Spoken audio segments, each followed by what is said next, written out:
Le climat social se dégrade davantage à l'Université polytechnique de Bobo-Dioulasso. Ce vendredi encore, les étudiants réunis au sein de l'Association nationale des étudiants burkinabés ont dénoncé des conditions d'études difficiles, une situation qui est à l'origine des crises à répétition à l'Université polytechnique de Bobo-Dioulasso. Bonjour et merci de suivre le 13h15 de ce dimanche sur la RTB.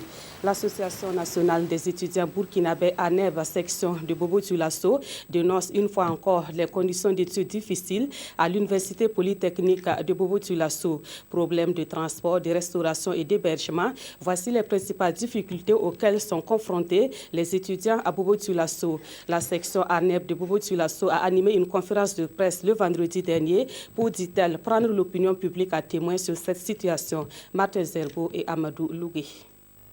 Éclairer l'opinion publique sur l'évolution de la situation sociale à l'Université polytechnique de Bobo-Dioulasso. C'est l'objectif visé par ces étudiants en organisant cette conférence de presse. Face aux journalistes, le président de l'Association nationale des étudiants burkinabés, section de Bobo-Dioulasso, a rappelé quelques points à l'origine de la dégradation du climat social au sein du campus de Nassau. Une diminution drastique du nombre de cas pour le transport des étudiants qui prennent cours à Nassau, respectivement de 16 à 10, de 10 à 7 et de 7 à 4. Une absence du transport urbain, tant réclamée par les étudiants et à coût social pour ceux prenant cours en ville. La fermeture des 3 cités universitaires, Dafra, Sikasosira et Kolsama, privant ainsi bon nombre d'étudiants au droit, au logement et à la restauration. L'augmentation au double du prix du lit, de 1 500 à 3 000 francs CFA. Une insuffisance chronique du nombre de plats. Une mauvaise condition de logement et de restauration. Selon les étudiants, les multiples tentatives de médiation et les grèves n'ont pas permis de trouver des solutions idoines à la crise. Tout en réaffirmant leur disponibilité au dialogue, ils entendent se battre pour aboutir à leurs revendications. Les producteurs de la province du Kourouégo ont organisé leur journée promotionnelle hier à Boussé. Objectif à mettre en lumière les productions agro-silvopastorales de cette province. C'est la 9e fois que cette journée est organisée et cette année, elle a été placée sous le signe du renforcement des capacités des acteurs du milieu rural. En marge de cette journée, des prix en nature ont été décernés aux meilleurs producteurs de la province. Des précisions avec Alassane Zéo et Aruna Amari. Pour la 9e fois consécutive, l'association Terre Yagré, qui veut dire Nous espérons grandir, convie ses acteurs du monde rural à la journée des producteurs de Kourouégo, une édition qui interpelle sur le besoin en formation des producteurs. Aujourd'hui, si nous en sommes donc à la 9e édition, ça veut dire que l'activité, en tout cas, peut bénéficier de l'appui et des partenaires et des producteurs eux-mêmes et des populations, à telle enseigne que effectivement, c'est devenu une activité que nous devons donc accompagner en vue donc de sa pérennisation. Convaincus que les productions agro-silvopastorales constituent un des piliers de la croissance du pays, 2 opérateurs économiques burkinabés ont accepté de co-parrainer cette édition. Moi, en tant que coparrain, nous avons toujours manifesté notre soutien à l'endroit de l'association Thierry Yarakati, qui œuvre depuis plusieurs années pour le bien et le développement des populations. Les producteurs savent que c'est cette journée qui peut voir, et puis c'est cette journée qui peut nous faire montrer leurs produits. Donc, on qu'on a dit que c'est il y a eu beaucoup de candidats, de bénéficiaires, les exposants aussi. On a eu beaucoup d'exposants. Un concours agricole a permis de primer une trentaine de producteurs sur les 108 en compétition. Le dernier acte de cette journée des producteurs est sans contexte la visite des stands d'exposition. Et plus loin dans le Yatenga, la campagne de contre-saison démarre difficilement. Selon les producteurs, les changements climatiques, les problèmes d'accès aux semences et à l'engrais sont à l'origine de cette situation. Ces producteurs déplorent également le manque d'unités de transformation et l'absence de soutien de la part de l'État. Ils sont réunis en association pour mieux défendre leurs causes. Des précisions dans ce dossier de Daouda Ouattara et Amandine Lalsaga. La production maraîchère comme carte postale du Yatenga est-on tenté de dire. À l'origine, cette activité familiale est devenue au fil du temps une activité de rente et génératrice d'emplois dans cette partie du Burkina. De plus en plus à la rareté des pluies, ce qui a poussé les uns et les autres à aller vers la mariculture. Parce que quand on fait 1 hectare d'oignons, on les compare, vous avez au moins 25 tonnes. Même si vous vendez la tonne le kilo à 100 francs, vous avez quelque chose de près de 2 500 000. Tandis que quand on le compare avec le champ de maïs, de sorgho, où on récolte à peine 1 tonne, et quand on fait le calcul, c'est comme le jour et la nuit. Sur les berges du barrage Oumarou Kanazoué, à la sortie nord de la ville, des centaines d'hectares de champs de légumes à perte de vue. Les principales spéculations produites sont la tomate, l'aubergine et la pomme de terre. Ici, la campagne de contre-saison ou campagne sèche démarre difficilement. Nous sommes en train de vivre les réels changements climatiques. Dans ce contexte actuel des mises en place des pépinières, on a eu cette année des fontes de 100%. Et d'habitude, on avait des fontes de 50, 60, ainsi de suite. On a eu des zones où il y a eu 100% de fonte de semis. Donc, ce qui compromet négativement la production de l'oignon sur nos parcelles. Les acteurs font également face aux traditionnelles difficultés qui écueillent la production. Nous, personnellement, à SPEMI, on n'a rien eu comme sémence venant de l'État. On n'a pas eu l'engrais aussi venant de l'État. Maintenant, nous faisons face à nos problèmes et travailler à pouvoir avoir l'engrais de qualité parce que ce qui se trouve dans le marché, en vrai dire, n'est pas de bon engrais. Malgré ces difficultés au démarrage, les producteurs espèrent récolter plusieurs centaines de tonnes de légumes courant février et mars, période de grande production. En attendant, les vendeuses de Wayuya ne chantent pas au marché de légumes.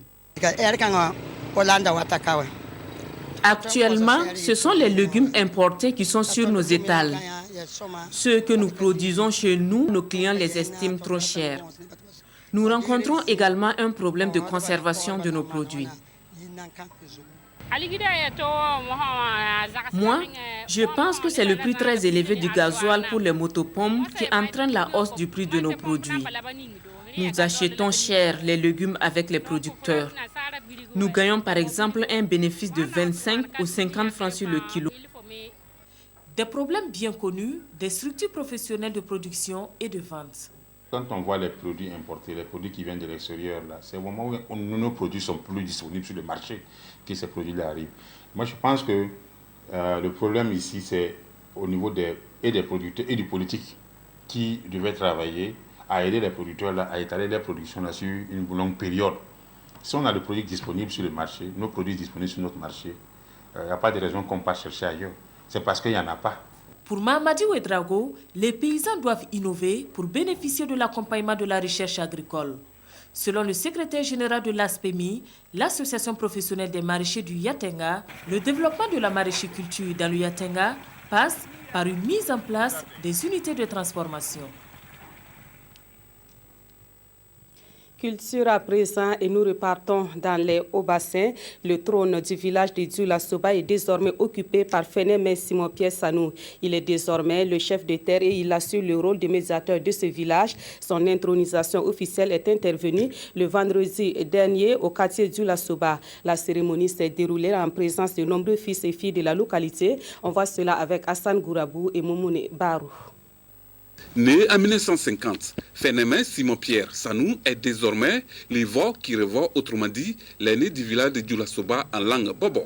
Son installation est précédée de plusieurs rituels pour renforcer son pouvoir de chef de terre. On lui doit respect et considération à partir du moment où il est intronisé. Pour sa désignation, rien n'est laissé au hasard. C'est quelqu'un qui n'est pas averti, c'est un secret gardé, sauf ceux qui s'occupent de ce problème-là. Ils sont au courant. Les jours J maintenant, vers les 4h, 3h du matin, on va l'enfermer dans sa chambre. On lui dit de sortir. S'il est averti, il peut fuir, il peut passer par autre chose pour s'en aller. Mais le temps de sortir aussi, on peut l'avoir. C'est ce qui s'est passé aujourd'hui, ce matin-là. Quand ils sont arrivés, ils l'ont réveillé. Il dit que ce n'est pas l'heure pour moi de me réveiller. On dit non, il faut sortir. Quand il est sorti, seulement on l'a saisi. On l'a amené directement à la maison là-bas. Quel est son rôle exact dans cette société? Il est le garant de la tradition et veille sur les 10 villages rattachés à Bobo Dioulasso. Il s'occupe des différents, par exemple mariage, bagarre, ainsi de suite. Bon, avec ses conseillers plutôt, qui le conseillent, sinon il n'est pas le seul à trancher. Vous avez un mariage, des problèmes de mariage, vous venez, on a un tel problème. Il consulte d'abord ses conseillers. Et il donne leur avis, et maintenant il tranche. Que ce soit bagarre ou quoi que ce soit, c'est lui qui est en fonction de régler tout ça là. Le chef, une fois intronisé, abandonne toute fonction qu'il occupait et devrait consacrer toute sa vie pour la cause du village. Je vous invite à présent à découvrir un pan de l'histoire de Samori Touré à Dingasso, dans les Hauts-Bassins toujours. Dans cette partie du Burkina, plus précisément dans les falaises de Toussiana, il est possible de visiter une grotte dénommée la cachette de Samori Touré. Cette grotte aurait servi de refuge à Samori Touré et à ses troupes alors qu'il était en guerre à la fin des années 1880 contre Tiefo Amoro. Découvrons ceci dans ce dossier signé Ibrahim Sombier et Abdelaziz Yagibou. Au bout de ces efforts physiques, un endroit plein de charme, mais aussi chargé d'histoire à découvrir. Nous sommes au pied des falaises de Toussiana, sur les traces d'un pan de l'histoire de Samori Touré. Fouillant son empire pour échapper à l'offensive des Français, le chef malinké aurait tenté sur son passage de conquérir des localités de certains pays de la sous-région avant de se retrouver ici à Dingasso, un village de la commune de Péni, dans le Ouï. Dans cette zone, jadis appelée les terres de mai, Samori Touré aurait de sources historiques livré une guerre contre le chef suprême de Tiefo, nommé Tiefo Amoro. Et c'est précisément à cet endroit que l'empereur guinéen et ses guerriers étaient basés selon ce guide de tourisme. Il a contourné en passant par l'après-Kodini. Il est venu jusqu'à un endroit que les Bobo appellent aujourd'hui Zotarana. Il est venu par les falaises et il a pris les bordures des falaises jusqu'à passer par la faille où nous sommes descendus et il s'est réfugié ici. Il n'a pas pu combattre Bobo Dioulasso. Vous connaissez un peu cette histoire avec Dioulasso et autres. Donc il a été orienté vers le pays Tiefo. Dans les parois de cette grotte se trouverait concentrée toute cette histoire de Samori Touré sur les terres de mai, en croire le guide de tourisme qui dit s'être abreuvé à la source des anciens. Pour ne pas être à la portée de l'ennemi, l'empereur guinéen et ses troupes auraient fait de cette grotte leur cachette. Là, c'était son lit comme ça. Ça n'a pas été touché en tout cas. Les gens ont tout fait ici, mais n'ont pas touché à son lit. Quand on venait, par exemple, on disait que Samori était couché. Les gens croyaient qu'il était sur son lit, il n'était pas sur son lit. Sa vraie cachette, c'était là. Si vous venez l'attaquer, en tout cas, vous allez en tout cas arriver, Samori n'était pas, il était invisible, mais il était là. Fidèle à sa politique d'islamisation, Samori Touré aurait marqué son séjour dans cette grotte par des écriteaux en arabe. Ces traces étaient encore visibles dans un passé récent, nous apprend le guide. C'était un marabout, il charlatait aussi.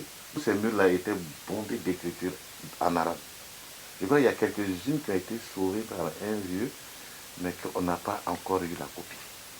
À moins de 100 mètres de la grotte, une chute d'eau à la beauté sauvage des plus séduisantes. Selon le guide de tourisme, c'est à cette source que Samori Touré se ravitaillait en eau. Un endroit interdit d'accès aux griots et où se pratiquent de nos jours des rites. Nous sommes ici à la source Tcheka Menena. Tcheka Menena, c'est un peu en bobo, mais ça veut dire que les griots ne doivent pas boire cette eau-là. Donc, voilà. Donc si vous êtes griot, vous pouvez venir visiter le site, mais vous ne pouvez pas mettre les pieds dans l'eau, ni boire cette eau. Il se ravitaillait aussi d'eau ici. Et de l'autre côté, il y a deux endroits où il se ravitaillait d'eau. Je crois que quand il a vu que ces griots avaient bu de l'eau ici, ça avait mal tourné. Donc je crois qu'il avait arrêté ça et c'est de l'autre côté, c'est ravitaillé. Mais quelles raisons ont-elles guidé les pas de cet indésirable des colonisateurs français vers cette partie du Burkina? Samori Touré cherchait à conquérir Bobo. La raison essentielle, c'était le marché. Le marché de Sia était un marché de chevaux. Tous les conquérants s'y ravitaillaient en chevaux. Thibaut Traoré, tout comme Samori Touré, cherchait à s'y ravitailler en chevaux à partir de Bobo. Mais c'était également un marché de munitions. D'autres sites riches en histoire, tels la cache d'armes de Tchefo Amoro, restent dissimulés dans ces falaises et dont la découverte dépend des anciens, des dépositaires des secrets de Dingasso qu'il va falloir travailler à convaincre, indique le guide de tourisme. Du reste, pour préserver la beauté naturelle de ce site, dont la valorisation pourrait générer des revenus et des emplois, un cri de cœur est lancé à l'endroit des potentiels partenaires et responsables en charge de la culture. Retour chez nous pour le carnet rose de ce journal. Le cercle des célibataires se rétrécit à la radiodiffusion télévision du Burkina. Notre collègue Honoré Soulama a officiellement rompu avec le célibat devant l'officier de l'état civil. Et c'était hier samedi à la mairie de Koubri, devant parents, amis, connaissances et collègues. Amadou Ilboudo et Mounkunda Biri. Monsieur Soulama Kassoko Honoré. Présent. Consentez-vous à prendre pour épouse mademoiselle Soné Catherine ici présente? Oui, je le veux. Mademoiselle Soné Catherine, consentez-vous à prendre pour époux monsieur Soulama Kassoko Honoré ici présent? Oui. C'est par un oui mutuel que Honoré Soulama, technicien de son à la radiodiffusion télévision du Burkina, s'attache officiellement à Catherine Somé, standardiste de profession, marquant ainsi la rupture définitive avec le célibat. Mais avant, le couple a suivi avec attention la lecture des tests régissant le mariage au Burkina. C'est donc en connaissance de cause que Honoré et Catherine ont scellé leur union sous le régime de la monogamie et de la communauté des biens. Visiblement un moment de bonheur pour les deux tutéraux qui, en présence de parents, amis et collègues, se sont promis amour et fidélité.